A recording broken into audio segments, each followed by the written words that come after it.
முதலில் யோவான் நற்செய்தி 1ஆம் அதிகாரம் 1 முதல் 18 வரை உள்ள வார்த்தைகளை வாசிக்கிறேன். அதில் இருப்பது போல் வாசிக்காமல் சற்று மாற்றி வாசிக்கிறேன்.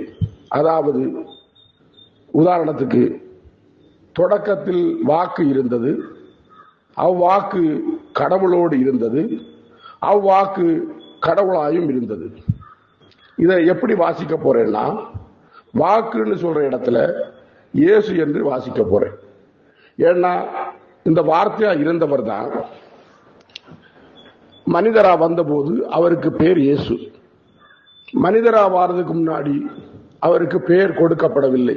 அதனால்தான் நற்செய்தியாளர் யோவானும் வாக்கு என்று குறிப்பிடுகிறார். அதை நாம வாக்கு என்னும் இடத்துல இயேசுன்னு வாசிக்கும் போது உங்களுக்கு கொஞ்சம் வித்தியாசமான சிந்தனையை தரும் என்று நம்புகிறேன். வாசிக்கிறேன், கவனிங்க. எங்கெங்க இயேசுன்னு போடணுமோ அங்க எல்லாம் இயேசுன்னு போடுறேன், கவனிங்க. தொடக்கத்தில் இயேசு இருந்தார், அந்த இயேசு கடவுளோடு இருந்தார், அந்த இயேசு கடவுளாகவும் இருந்தார். இயேசு என்னும் அவரே தொடக்கத்தில் கடவுளோடு இருந்தார். அனைத்தும் இயேசுவால் உண்டாயின. உண்டானது எதுவும் இயேசுவால் அன்றி உண்டாகவில்லை. இயேசுவிடம் வாழ்வு இருந்தது, அவ்வாழ்வு மனிதருக்கு ஒளியாய் இருந்தது.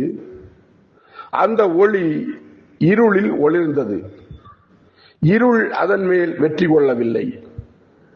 அதாவது இருள் இயேசுவின் மேல் வெற்றி கொள்ளவில்லை. கடவுள் அனுப்பிய ஒருவர் இருந்தார், அவர் பெயர் யோவான்.